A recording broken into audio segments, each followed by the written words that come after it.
Bom, senhores, bom dia ou boa tarde, dependendo do horário que estejam assistindo essa gravação, ok? Vamos prosseguir com a nossa aula e hoje nós vamos falar sobre dois temas: diagrama de corpo livre, como você, aplica as ideias das aulas anteriores sobre as leis de Newton num problema concreto, qualquer, né? E também vamos falar hoje sobre a força de atrito, certo? Então são esses dois temas sobre os quais iremos nos debruçar hoje. Então, só para a gente contextualizar, resumir, nós falamos sobre a primeira lei, que é a lei também chamada princípio da inércia, ou lei da inércia, né? Que diz que todo corpo tende a manter o seu movimento. Inclusive, hoje no final da aula, nós vamos retomar essa ideia, assistindo a uma simulação que eu vou mostrar para vocês, ok? Mas basicamente é o que a primeira lei diz, na ausência de forças, de interações, um corpo ele tende a se manter em repouso ou no movimento uniforme. Depois falamos sobre a segunda lei, né, que diz que a força resultante sobre um corpo produz uma aceleração. Ou seja, é proporcional, a força resultante sobre um corpo é proporcional à aceleração produzida nesse corpo. A constante de proporcionalidade é a massa, certo? Então nós vimos que, primeiro e mais importante, a força resultante sempre está na direção da aceleração, ou, se você encarar a aceleração como uma consequência da força, então a aceleração, nós podemos dizer que a aceleração sempre está na direção e sentido da força resultante.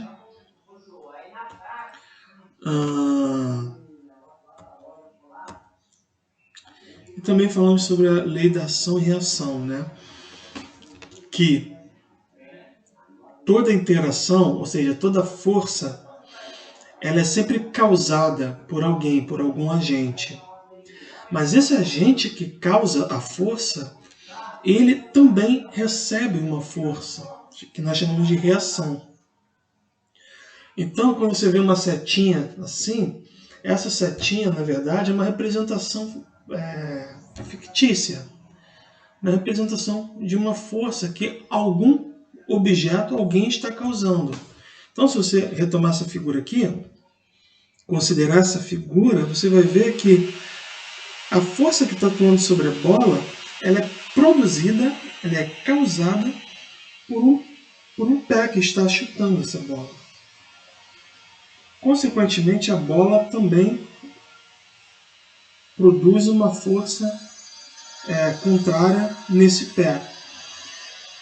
Se você está difícil de entender essa ideia, faz o seguinte exercício mental. Troca essa bola por uma pedra.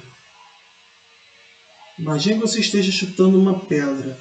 Então você vai entender exatamente o que eu estou falando. O que vai machucar o seu pé ao chutar uma pedra é a força que a pedra vai fazer sobre o seu pé. Ok? Bom, então essa é a terceira lei da natureza, enunciada pelo Newton, também conhecida como lei da ação e reação. Então foi sobre essas coisas que nós nos debruçamos nas duas últimas aulas. Então agora nós vamos falar sobre uma aplicação, um diagrama de corpo livre. Então imagina o seguinte, uma pessoa caminhando, que é um fato ou um fenômeno extremamente corriqueiro no nosso cotidiano. Uma pessoa caminhando. Você é capaz de identificar as forças que estão atuando sobre essa pessoa E ainda, você é capaz de identificar as reações baseadas no que nós discutimos na aula passada? Então, agora é um momento de você ver se você entendeu de fato a lei da ação e reação. Vamos lá, vamos junto comigo então. Bom, uma das primeiras forças que a gente pode considerar então é a força peso. A força peso atua nessa mulher, essa pessoa que está caminhando. Uma outra força atuando sobre ela também é a força normal. Como ela está em pé sobre o chão, então o chão está empurrando ela para cima. E essa força nós chamamos de reação normal, que é um nome não muito bom. Reação normal não é um nome muito bom porque eu acho que leva muita gente, como nós discutimos na aula passada, a acreditar que a normal é a reação ao peso. E não é. Bom, quem é a reação ao peso? A reação ao peso está no centro do planeta Terra. Essa mulher, de fato, está puxando o planeta Terra para cima. Apesar de não ser nada intuitivo isso, né? A gente vê a Terra lá paradona. Mas, de fato, ela puxa a mulher para cima. Com uma aceleração que é 0,00000000000, muitos zeros aí, alguma coisa de metros por segundo ao quadrado. Por esse motivo nós não conseguimos verificar a Terra sendo acelerada para cima. E a reação da normal? A reação da normal é a força que o pé da mulher faz sobre a superfície, empurrando ela para baixo. Por exemplo, se você é um investigador de polícia, um detetive ou algo do tipo, ou se você gosta desses filmes de suspense, etc. Aliás, eu vi um filme muito legal, muito bom, que vocês encorajo vocês a verem também, não tem nada a ver com o assunto, mas Entre Facas e Segredos. Muito legal o filme, recomendo. E lá no filme tem um dado momento que surge uma pegada lá. Eles estão investigando um crime e surge uma pegada. Então a pegada nada mais é do que essa força aqui, menos M, empurrando o chão para baixo. Certo? Então essa força aqui é a reação anormal que está empurrando a mulher para cima.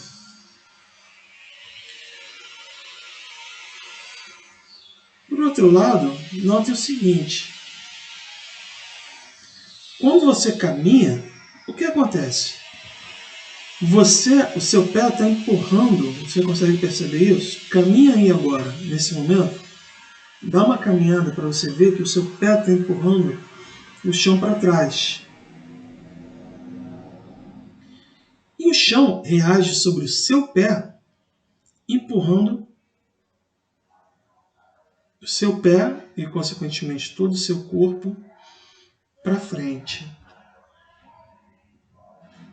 Tá certo? Então, o caminhar nada mais é do que a reação da força de atrito, a reação do solo ao seu corpo, empurrando você para trás. Se você olhar o movimento do seu pé, o seu pé empurra o chão para trás. E aí o chão reage empurrando você para frente. Certo? Então aqui nós vimos um diagrama onde as forças estão atuando e suas reações. Agora vem a parte, não que o que eu tenha dito anteriormente não seja importante, mas vem o ponto central do que eu quero dizer aqui. O ponto central é, quando você faz um diagrama de corpo livre, então, você escolhe um corpo, né, para analisar o movimento daquele corpo. Então, imagina que você queira analisar o movimento dessa mulher andando. Pare e pense. Você concorda comigo? Pensa no seguinte. Você concorda comigo que se você pegar todas essas forças e somá-las, dá zero, não dá? Vê se você concorda comigo. P mais menos P, 0. N mais N menos N, 0. FAT mais menos FAT. FAT é a força de atrito, que nós vamos falar daqui a pouquinho. FAT mais menos FAT, 0. Mestre, mas então se a força total é 0, então segundo a lei de Newton vai me dizer que 0 é igual a MA. Como 0 é igual a MA, então significa que A é 0.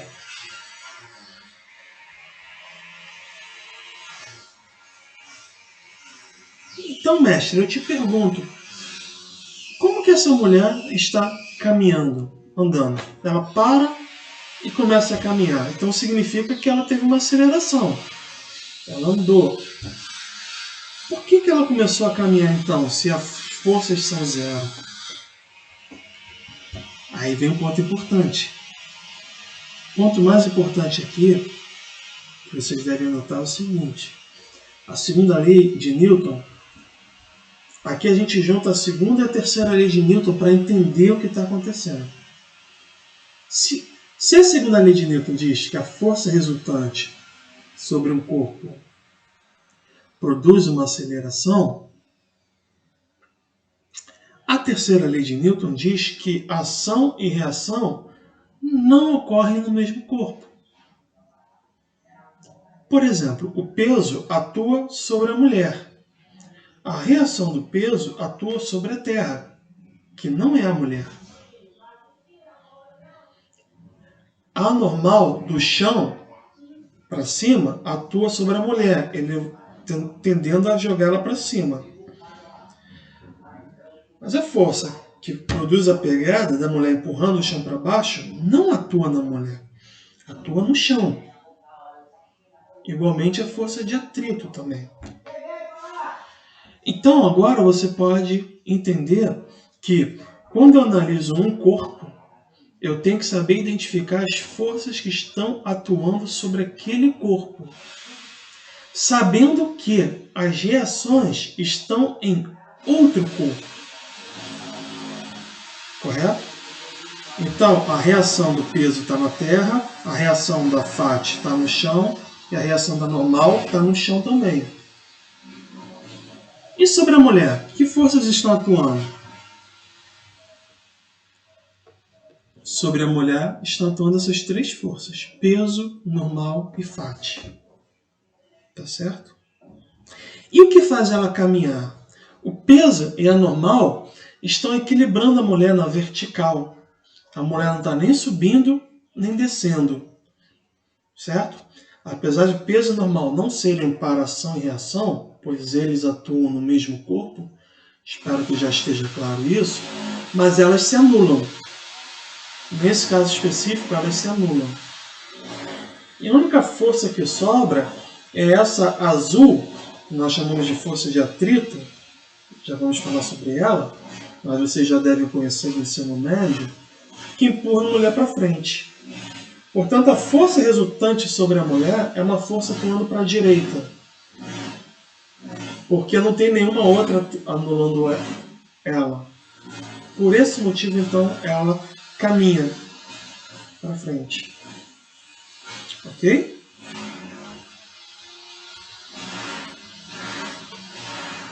Então, umas dicas para vocês.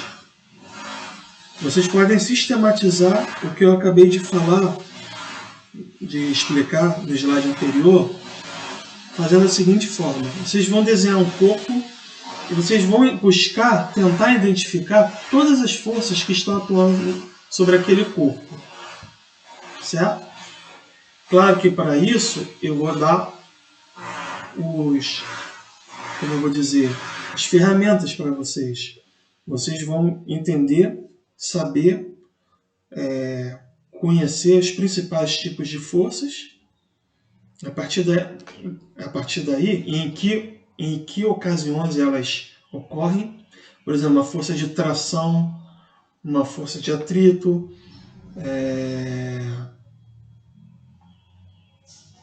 uma força de resistência do ar. Tudo isso a gente vai explicar em que contextos elas se aplicam, tá? Então, a partir desse repertório que vocês vão ter, vocês vão poder desenhar um corpo, pode ser um barco, uma embarcação, por exemplo, e identificar as forças que atuam sobre esse corpo. Depois, vocês podem, se as forças não tiverem, por exemplo, você estiver num plano inclinado, por exemplo, você teria que decompor a força, né? Então, numa segunda figura, vocês podem decompor, escrever um eixo, óbvio, um eixo de referência, e decompor esses vetores, que são as forças, em termos dessas componentes. Esse é o segundo passo. E também, como terceira dica, você precisa saber identificar o seu sistema. Então, por exemplo, olhe para esse exemplo anterior. Aqui, se você não souber identificar que você está tratando do movimento desta pessoa, você, por exemplo, poderia confundir e associar essa força aqui, por exemplo, a ela. Mas essa força não está sendo associada a ela. Esta força é produzida por ela sobre o chão. Então, você sempre tem que buscar o seguinte: quais as forças que estão atuando sobre, e não pelo, mas sobre o corpo que eu estou analisando. Então, sobre o corpo e não pelo corpo. Tá certo? Para você saber que movimento ele está fazendo. Por exemplo, num barco, num navio, você tem um peso. Então, o peso está atuando sobre o navio. Você tem também, nós vamos falar em Física 3, da força de empuxo, que é uma força que é uma espécie de normal, assim, a grosso modo falando, mas não é uma normal, mas é uma força que sustenta o navio, mantém o navio equilibrado, equilibra a força-peso, faz o navio flutuar. Vamos falar sobre isso no semestre que vem. Mas nota, então é uma força que o fluido produz sobre o navio. Certo? Então você sempre tem que pensar assim: quais são as forças que estão atuando sobre o meu corpo? Ok? Bom, então você tem que saber identificar isso. E também escolher os eixos de uma forma que facilite a resolução do seu problema. Se você tiver um navio inclinado, vai fazer sentido para você colocar uma força assim, né? Ou melhor você botar uma assim e outra na própria direção de onde está o navio. Enfim, esse tipo de coisa. Então você pode escolher os eixos, você pode ter a liberdade de inclinar os seus eixos da forma que você quiser. E isso você vai ter que escolher de forma, ou você deveria escolher de forma que facilitasse a sua vida. Certo? Então, agora eu tenho 4 exemplos aqui, certo? Eu vou pedir para vocês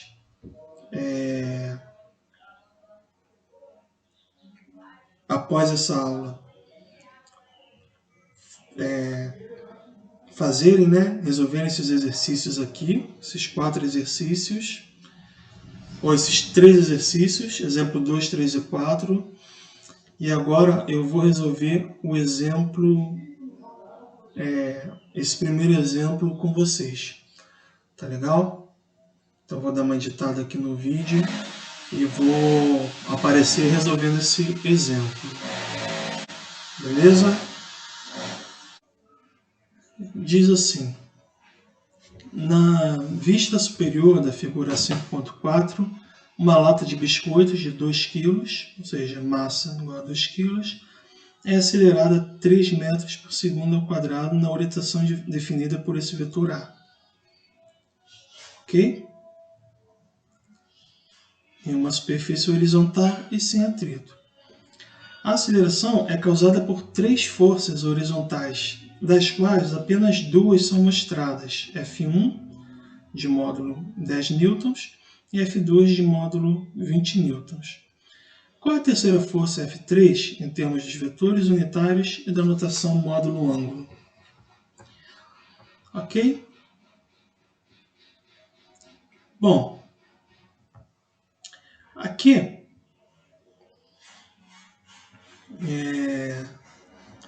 eu sugiro também a ideia de vocês fazerem isso aqui vetorialmente.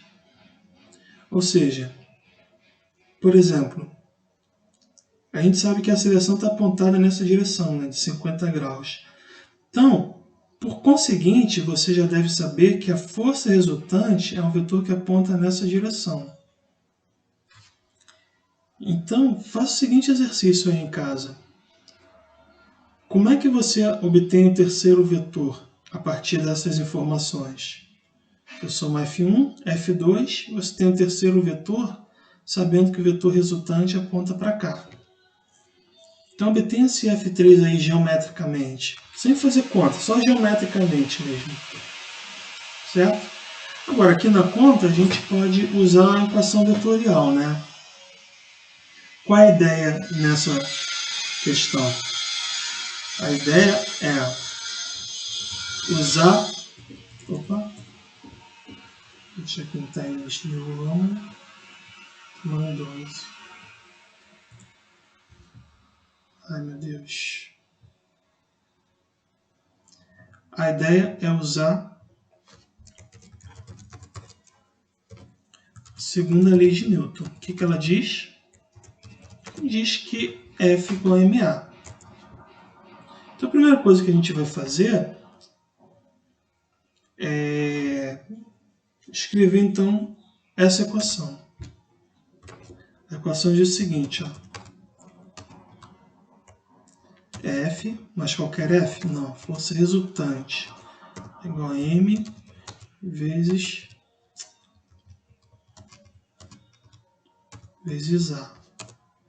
Ok? Então, a partir dessa ideia aqui, tudo sai. No fundo, o que ele quer? Ele quer a terceira força, né? Então, aqui nós temos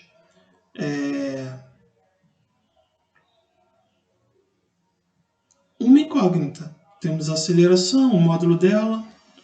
Temos apenas uma incógnita. Ou, se você pensar em termos das componentes, nós temos duas incógnitas. A componente x de F3 e a componente y de F3. Mas também, em termos das componentes, nós temos duas equações. Uma para x e outra para y. Certo? Então, ó, na componente x, o que nós temos?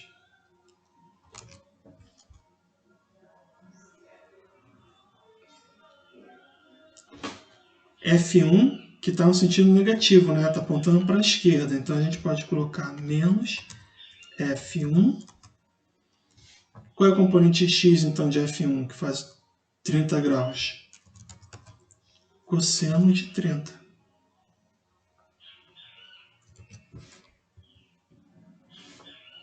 Certo? Posso colocar ainda aqui, ó. Vocês se lembram do unitário? Na direção I.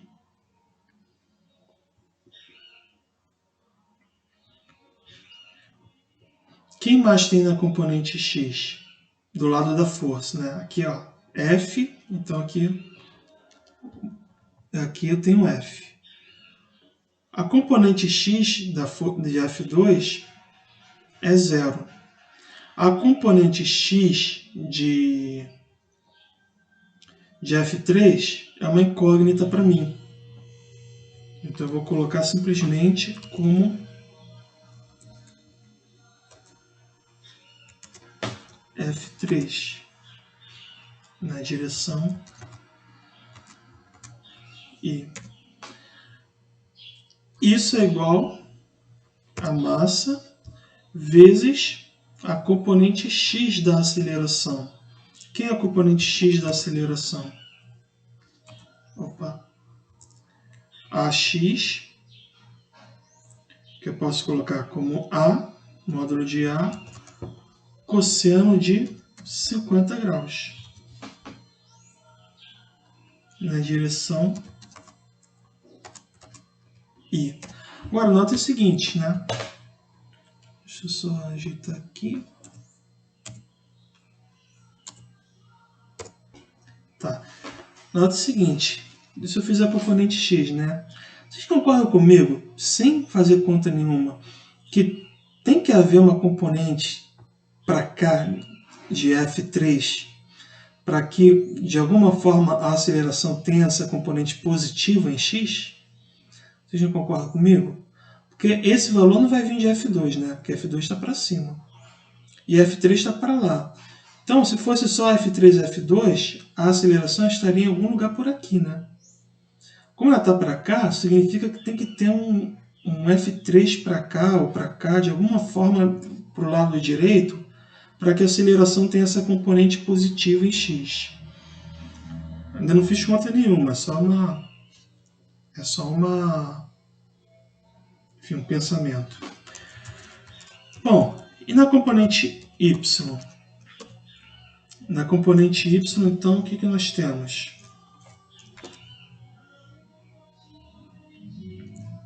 Menos F1, certo? Está lá na direção negativa, seno de 30 graus. F2. F2 está na direção positiva de y, né? Para cima. Então, mais F2. E aqui, obviamente, vou botar para ficar bonitinho, né? Bem instruído. Vetor J aqui. Aqui nós temos o vetor J. E F3, que é a nossa incógnita. Então, vou chamar de F3, que em princípio pode ter uma direção J também. Pela segunda lei de Newton, então, isso vai ser igual a massa vezes a aceleração vezes o seno de 50 graus.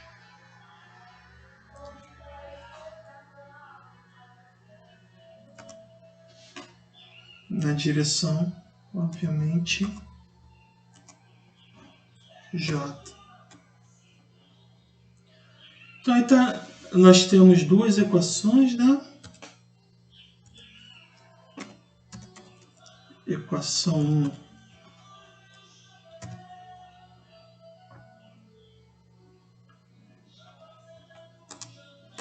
e equação 2. Não sei porque que ele tirou do terminus 1.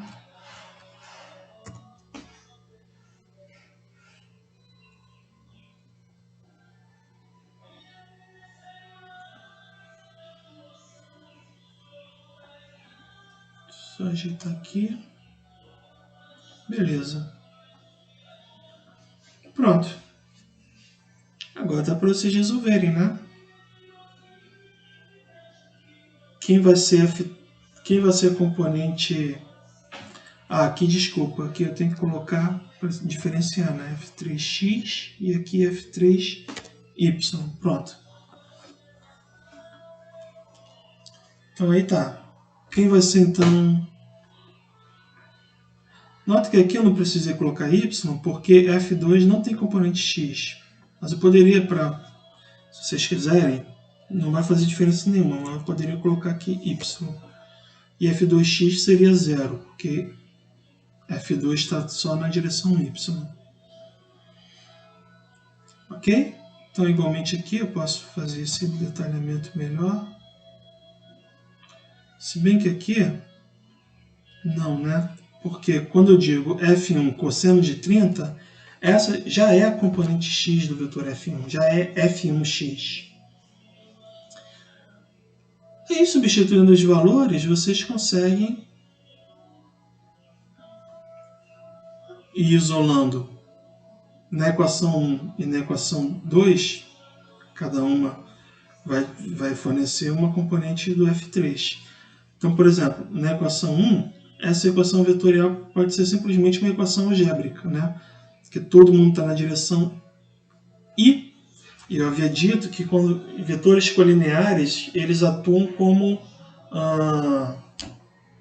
escalares. Então, eu reduzo, quando eu separo as componentes, eu reduzo cada uma das componentes a equações algébricas em cada uma delas, porque uma não mistura com a outra. Esse que é o barato, então, de você decompor. Você decompõe e você trata tudo algebricamente. Tudo na x, sem misturar com a y, e depois na y, sem misturar com a x. Certo? Bom, aí eu não vou gravar a resposta, eu vou fazer depois, mas o vídeo já está meio longo, então não vou gravar a resposta, mas aqui você já tem tudo que você precisa para resolver. Você tem M que é 2 kg, tem A que é 3, você tem a calculadora para calcular o cosseno de 50, seno de 50, cosseno de 30, seno de 30. Você tem tudo aqui, o módulo de F1 que é 10, módulo de F2 que é 20. Então é só isolar F3 aqui nessas equações. Ok? E notação módulo ângulo.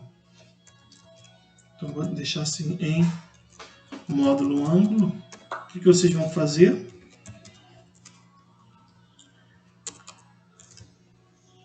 Deixa eu ver ele de novo, não sei por que ele não. Deixa em Times New Roman. Em módulo ângulo, você simplesmente vai recuperar aqueles slides e vai verificar que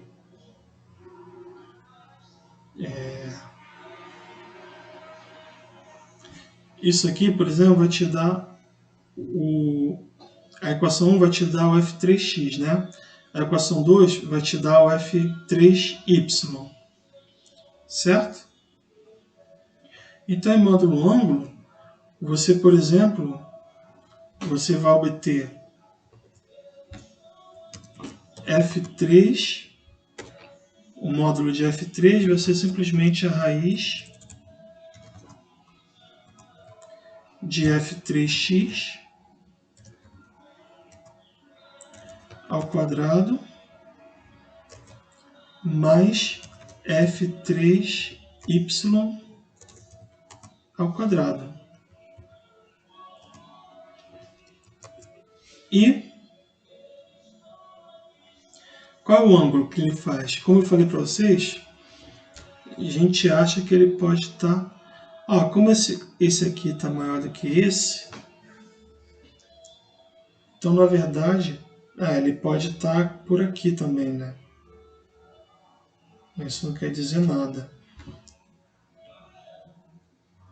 Vai depender aqui dessa relação. F3y pode ser positivo ou negativo. Bom, de todo jeito, o ângulo, vamos chamar de θ, né?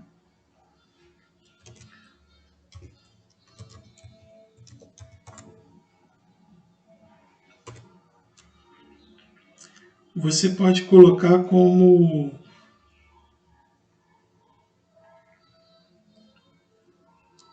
o arco tangente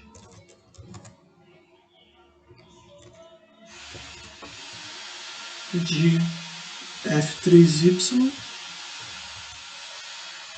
sobre F3x. E aí você tem um ângulo. E aí eu queria que você verificasse então por onde poderia estar esse vetor F3, para cá ou para cá. Deixar isso como tarefa para vocês pensarem. Legal?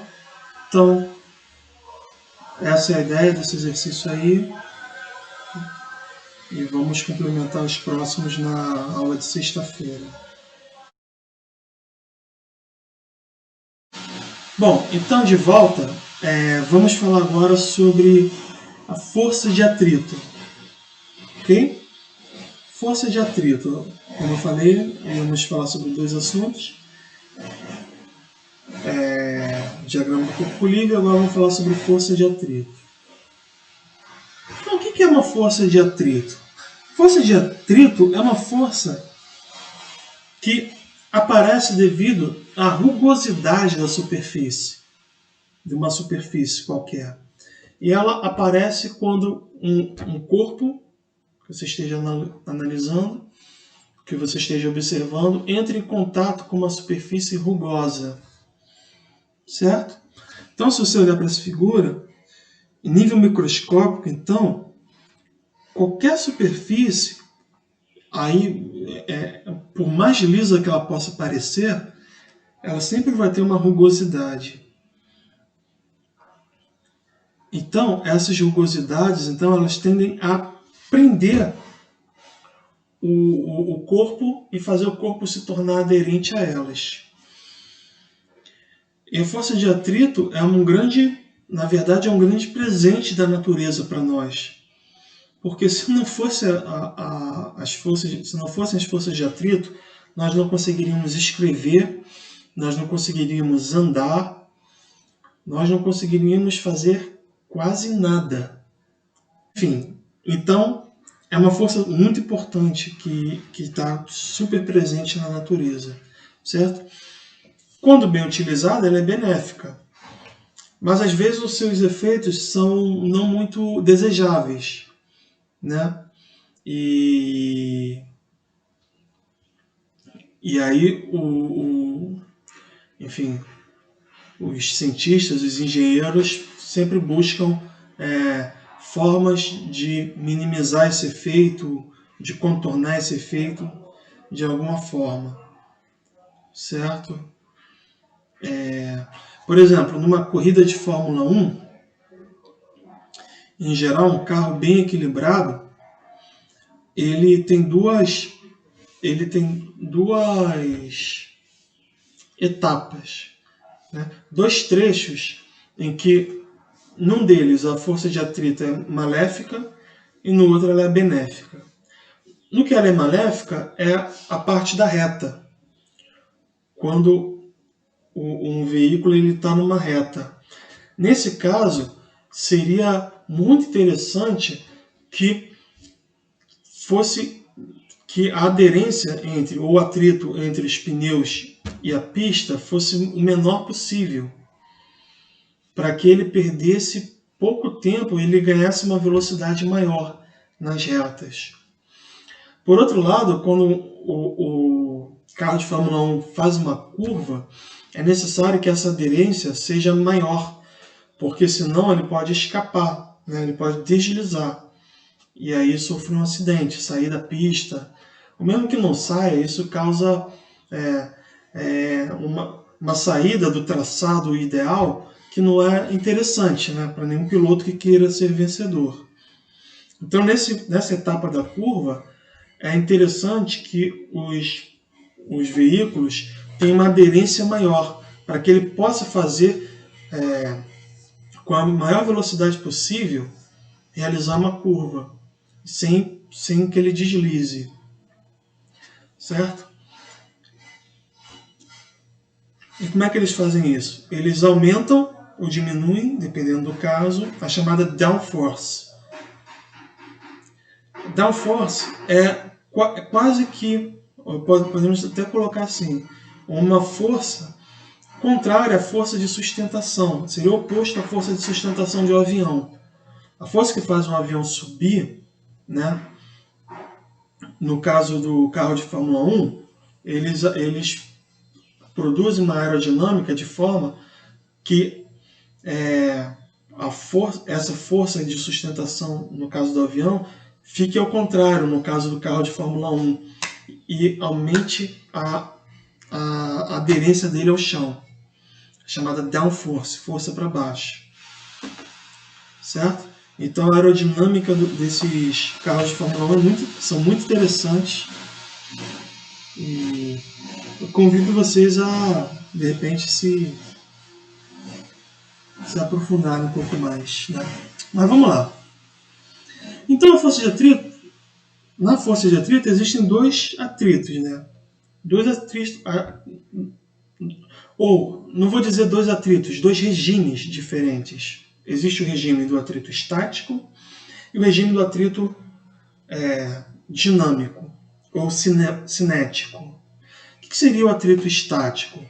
Atrito estático é um atrito que é uma força de atrito que existe quando um corpo está em repouso, mas não somente em repouso, mas quando alguma força atua sobre ele.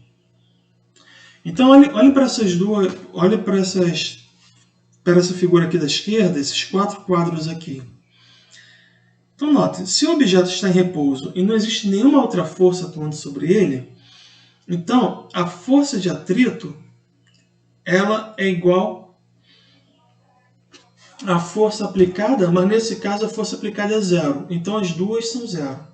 Não tem força aplicada. No segundo quadro, então, surge uma força. Alguém começa a empurrar esse celular. Mas vocês viram que F é igual a MA.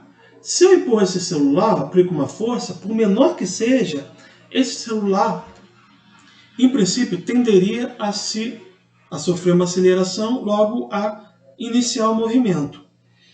Mas vocês notem que, mesmo aplicando uma força, o celular não sai do repouso, ele fica em repouso. Então isso quer dizer duas coisas. Se eu aplico uma força e esse corpo não sai do movimento, pode significar duas coisas. A primeira, a segunda lei de Newton está errada, não vale. Porque ela diz que F é igual a MA. Se eu aplico um F e não tem A, então a segunda lei está errada. Essa hipótese não vale, porque a gente já verificou inúmeras vezes que a segunda lei de Newton vale, funciona.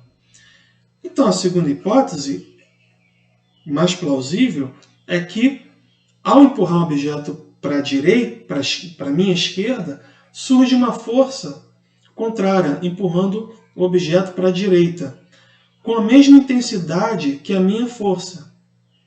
E sempre com a mesma intensidade, certo? Fazendo então com que a força resultante sobre o meu celular seja sempre nula. Porém, isso tem um limite. Se eu for aumentando a força, aqui está uma força muito fraca, mas se eu for aumentando, o meu celular começa a se mover. Significa que eu atingi um dado limite, que é o limite do atrito estático. Né? A partir desse momento, então, o meu corpo passa a entrar em movimento, porque a força que eu apliquei passa a vencer o atrito. A partir daí o atrito some? Não. A partir daí o atrito fica contrário, continua contrário, só que ele fica com valor um pouco menor, mas constante.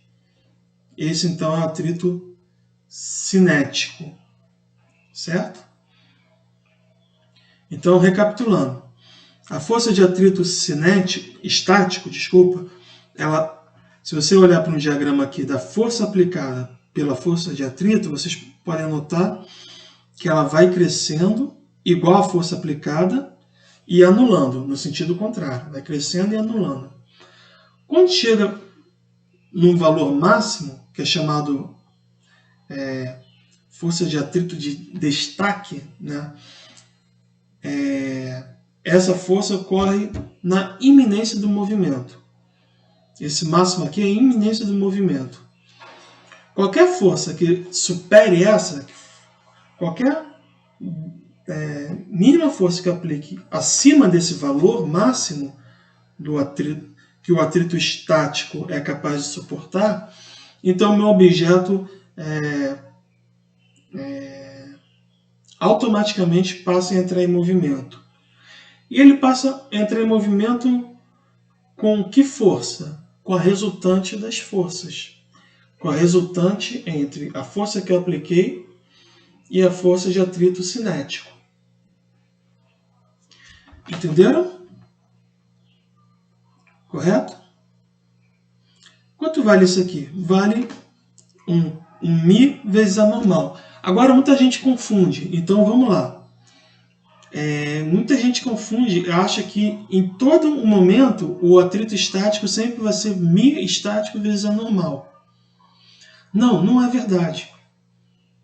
Não é verdade.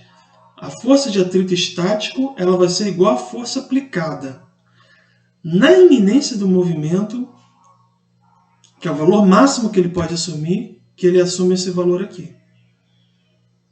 Um coeficiente μ e vezes A normal. E de onde vem essa expressão? Já vou falar sobre ela. Mas aqui, nessa figura, eu gostaria de ressaltar uma outra coisa também. Eu gostaria que vocês notassem que, após atingir esse valor máximo e sair do regime estático, ou seja, onde o corpo está em repouso, e ele passa a entrar em movimento, a força de atrito diminui um pouco e depois fica constante. Essa aqui é a força de atrito cinético, tá? Então, de onde vem essa expressão? É uma expressão que não tem uma origem, digamos assim,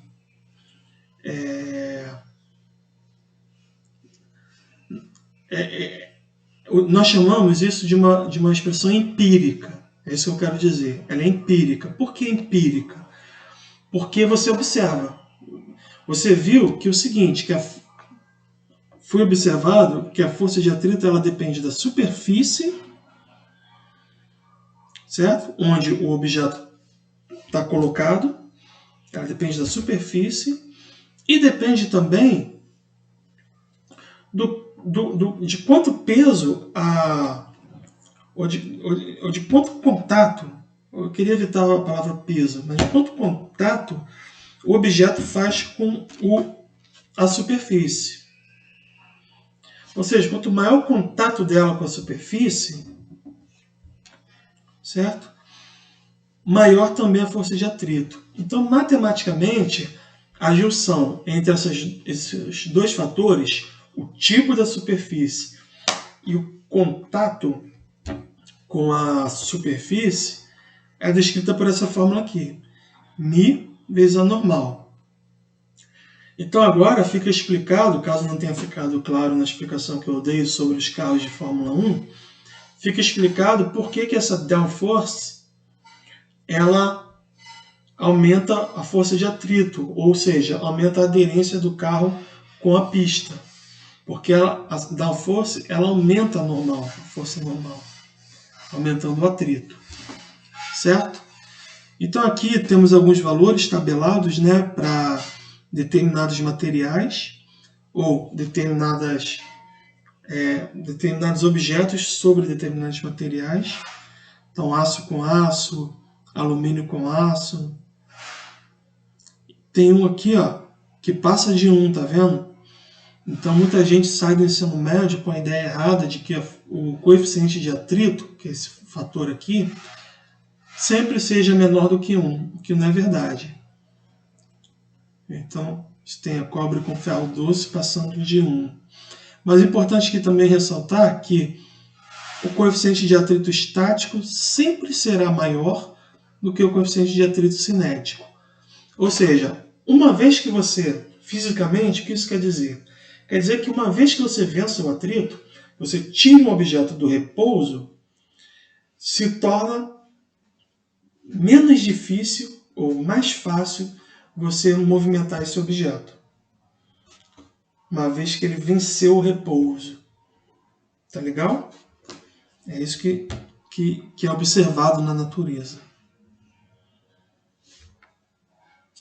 Finalmente, então, eu vou resolver esse exercício aqui com vocês também. Tá legal? E vou deixar esse segundo exercício de atrito cinético para vocês resolverem e a gente conversa sobre ele na aula de sexta-feira. Certo? Então, vamos resolver esse exercício aqui.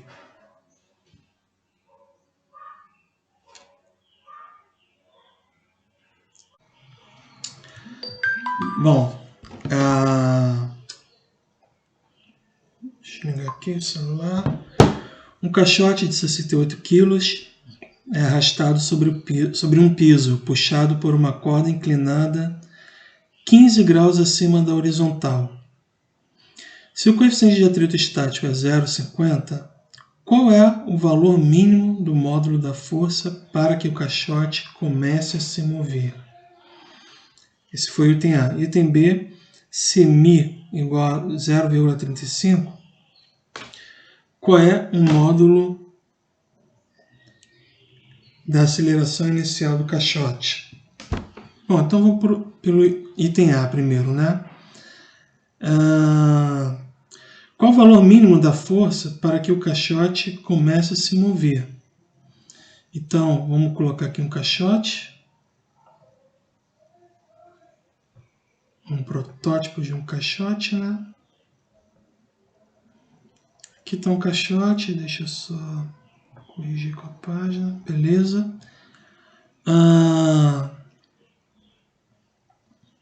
Então tem um piso aqui, né? A gente pode... Acho que isso toma um pouco de tempo, né? Se ficar fazendo os desenhos assim, mas...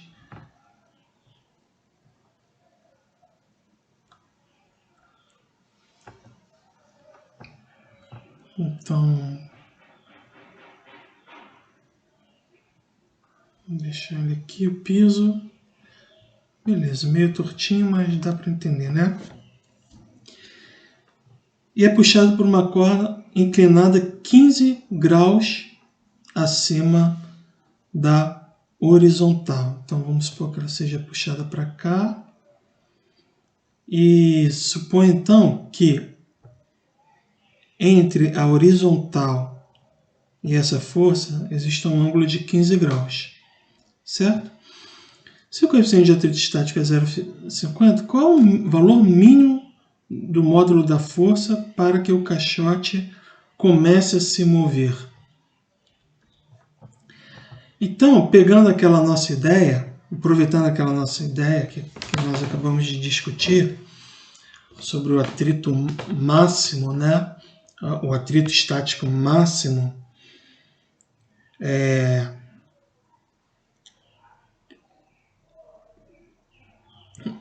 então ele impõe um valor máximo de força que você tem que aplicar, certo? Ou um valor mínimo de força que você tem que aplicar para que o objeto comece a se mover, certo?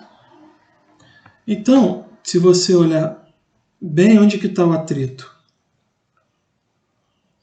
se eu estou puxando o objeto meio que para a direita, claro, com um pouquinho de angulação, mas a força de atrito, que eu vou deixar aqui de vermelho, ou uma cor aqui parecida, aqui. A força de atrito está para cá, certo? E ela vai crescendo, crescendo, crescendo até chegar ao seu valor máximo. Qual é o valor máximo da força de atrito? Opa! Qual o valor máximo da força de atrito? μ, estático. Então já vou deixar aqui, né? A FAT, deixa aqui, FAT máxima é igual ao μ estático vezes a normal. Não que ela seja sempre isso, eu espero que vocês tenham entendido, porque esse que é o valor máximo que ela adquire. Mas enquanto a força que eu estou utilizando não chega a esse valor máximo, essa força vai ser em módulo igual à força que eu estou aplicando. Beleza? Mas aqui ele pergunta o módulo mínimo da força para que ele comece a se mover. Aí aqui tem uma pegadinha, né? Porque, nota, esse é o FAT máximo. Ou seja, passou desse... Se eu puxasse o caixote com uma força maior do que essa, o caixote passaria a se mover. Porém, essa normal aqui não é mg, né, que nós temos.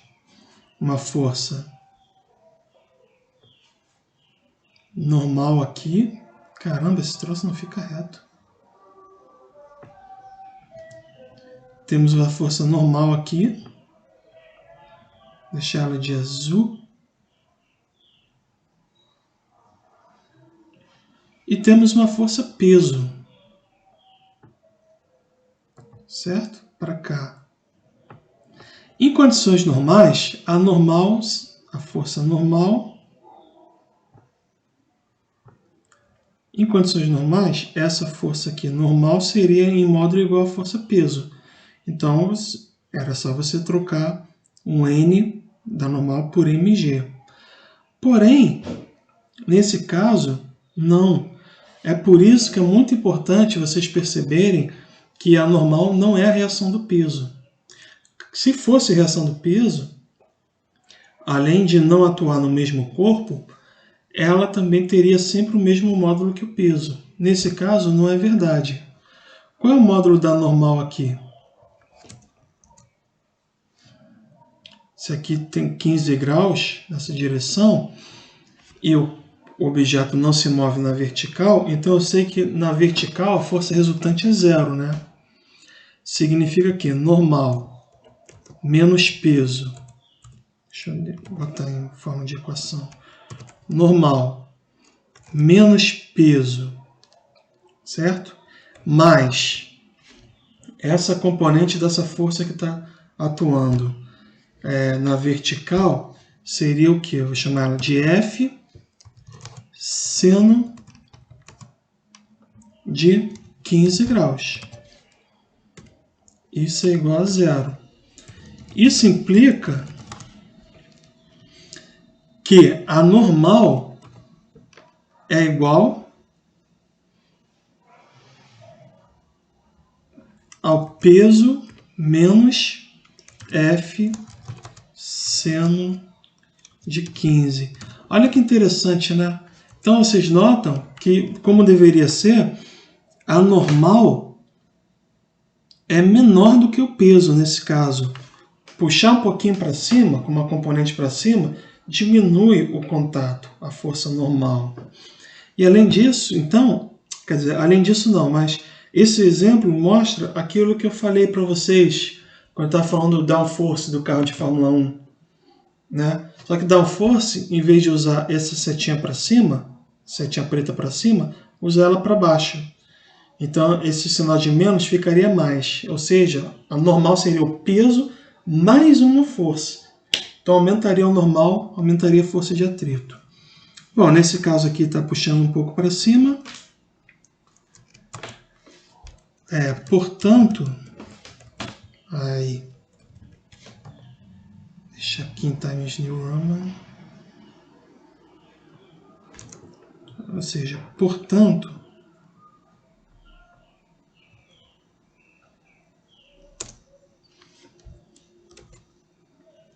a FAT máxima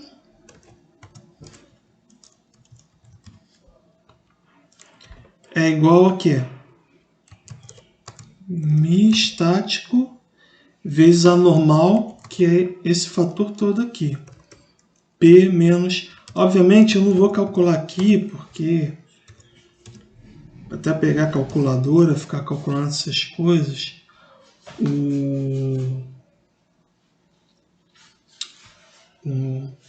vai levar muito tempo. Né? O vídeo vai ficar meio longo. Mas essa é a força normal. Certo? Agora, na iminência do movimento, iminência do movimento, então,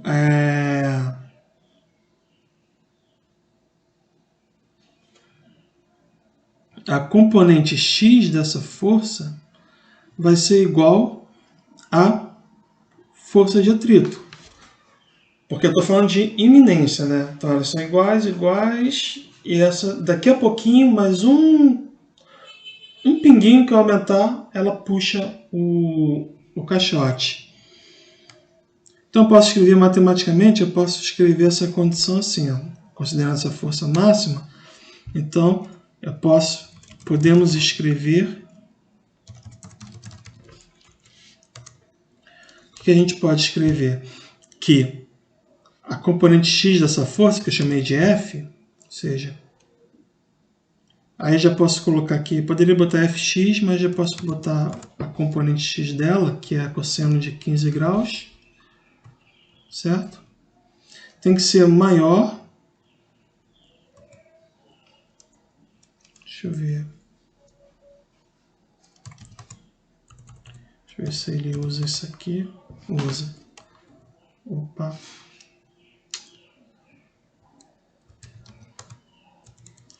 Esqueci agora. Isso. Maior ou igual à força de atrito máxima, né? Fat máxima. Quem é a Fat máxima?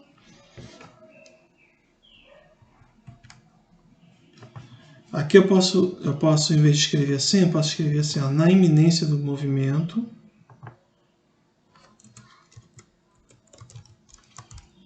Na iminência do movimento, eu tenho essa condição.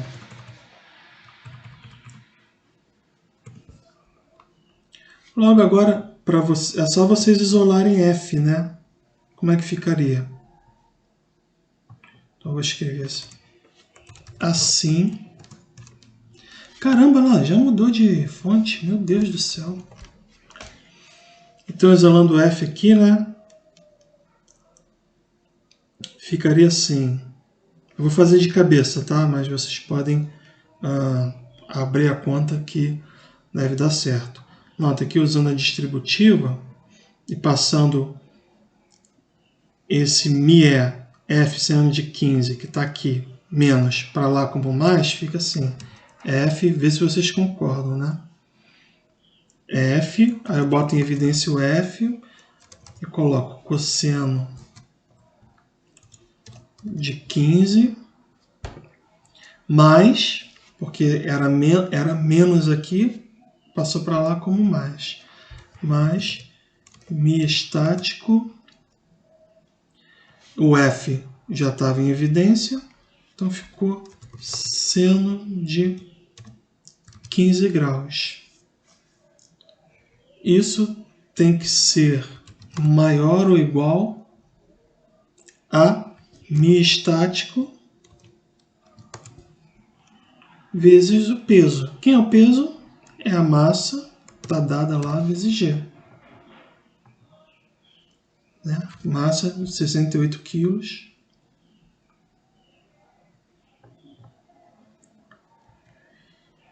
Finalmente,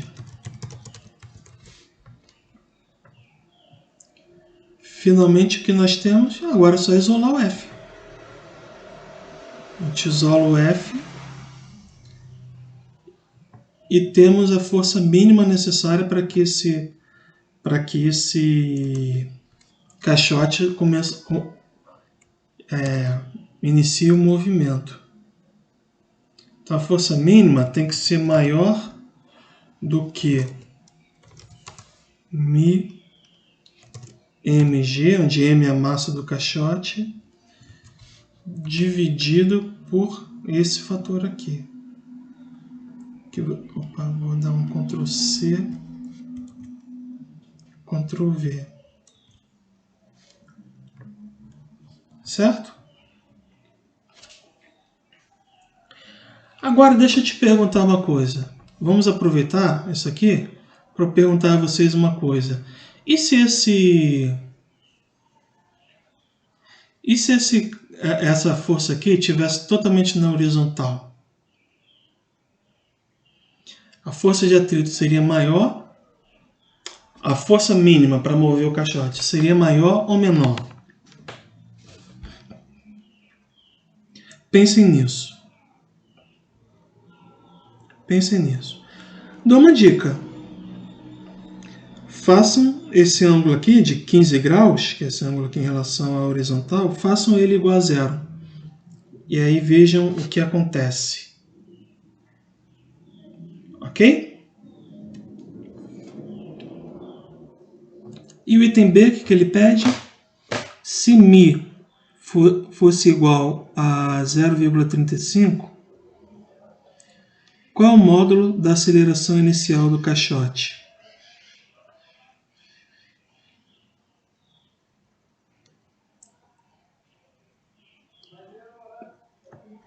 Item B, né? Então aqui, por favor, vocês podem utilizar os valores aí, substituir os valores que vai dar certo. Agora no item B, se for menor, então eu estou considerando que a força... Aí vamos entender o enunciado. Então significa que ele agora está considerando essa força que a gente calculou, certo? Que está aqui, esse F aqui, um dado valor. E agora ele fala assim, se esse coeficiente fosse menor, então significa que o caixote teria entrado já, iniciado o movimento antes, né? Com essa força ele já teria entrado em movimento. Qual seria o módulo da aceleração inicial do caixote? Aí aqui basta vocês substituírem, né? F igual a MA. Mas aqui dá uma boa oportunidade para vocês entenderem que F é o F resultante. Quem é o F resultante aqui? Por exemplo, na vertical não tem, né? Não tem força resultante, ou seja, a força resultante é nula.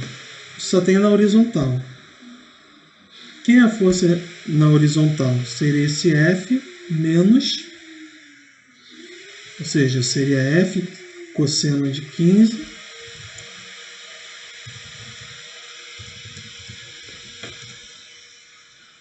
na horizontal teríamos F cosseno de 15 menos... desculpem esse barulho, tá? Esse barulho atrapalhou também a aula. Alguém está fazendo uma obra aí, cortando azulejo. Me desculpem. Bom, vamos lá. Mas eu acho que o áudio está bom. Dá para vocês ignorarem. Vamos lá. F cosseno de 15 menos... Então a força resultante vai ser a componente X da força que eu estou puxando, menos a força de atrito, né? Menos o FAT máximo. Como ele já está em movimento, então eu posso considerar o FAT máximo. Certo? E esse FAT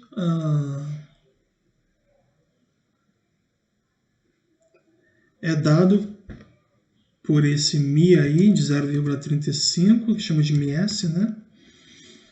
0,35 vezes essa normal aqui, que vocês calcularam.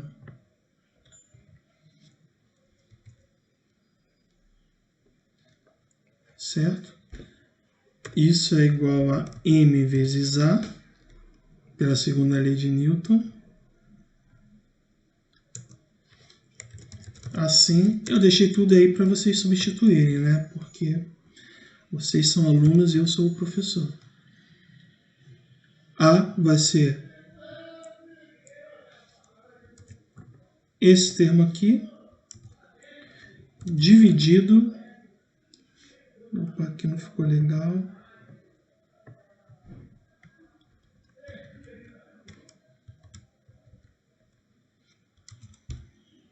Agora ficou bacana. Dividido pela massa.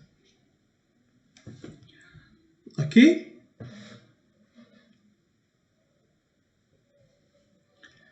Parece meio complicado, mas é porque eu deixei tudo literal. Vocês têm a liberdade de fazer da forma como vocês acharem conveniente. Mas aqui eu deixei tudo literal. Bom, qualquer dúvida, vocês sabem que podem sempre me procurar o César também. E é isso. Ok, pessoal? Então, vejo vocês na sexta-feira. Vamos resolver os exercícios aí que eu passei nessas duas aulas, tá bom? E eu não vou usar esse método aqui não, tá? Eu pretendo fazer uma videoconferência e aí eu vou escrever no papel mesmo ao vivo. Tá legal? Que eu acho que fica melhor. Um abraço e até a próxima.